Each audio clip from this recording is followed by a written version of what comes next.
It's Socially Anxious Sunday, so I'm going to give you the tea on me and my social anxiety journey because I think my social anxiety journey specifically starts with my self-confidence and how I've never felt comfortable in my own skin.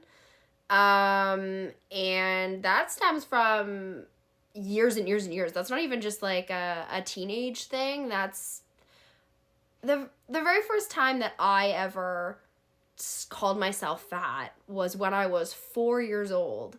I was sitting in my car seat, and you know when you sit down and your leg flattens and it bulges out a bit. Well, I looked at my dad in the car and said, "Dad, my leg is fat." Who at 4 years old even knows what the word fat is?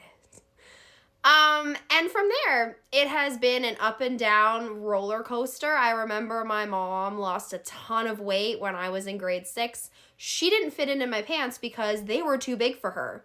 And that cue the diet trend for me. And that was pretty much the end of it. It was, I needed to lose weight. I needed to be pretty. I needed to fit in. I needed all of these things that aren't really important at the end of the day. Being a mom now and having a kid, I now realize that I want her to have the confidence I never had. I realize that in my 30s, nothing really matters anymore.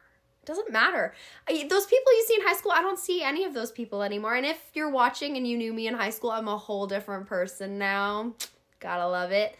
But self-confidence has always been a thing, and my body's underwent a lot now that I'm a mom. I have the mom pooch, I have the mom body, and I'm not comfortable. I look in the mirror and I don't even recognize myself. Is my body going to go back to pre-mom body? I hope one day. I hope I can get there, but right now I'm healing myself. But self-confidence can be a really big thing when you have social anxiety. If you're not comfortable in your own skin, you do struggle quite a bit. And going out and feeling good about yourself is all part of the journey, and I'm working on it. I really am.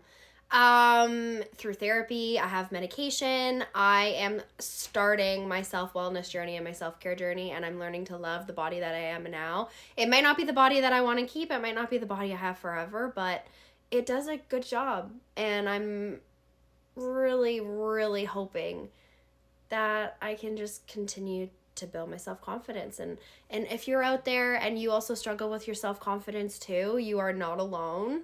And it's honestly what makes me socially anxious. If I don't feel good in what I'm wearing or good while I'm out, I just don't feel like talking. I don't feel like being seen or heard, and then I kind of introvert and just stay home and hide in my sweatpants and my sweaters. And that's kind of what I've been doing. If you've seen me and my socials, I'm always in a sweater.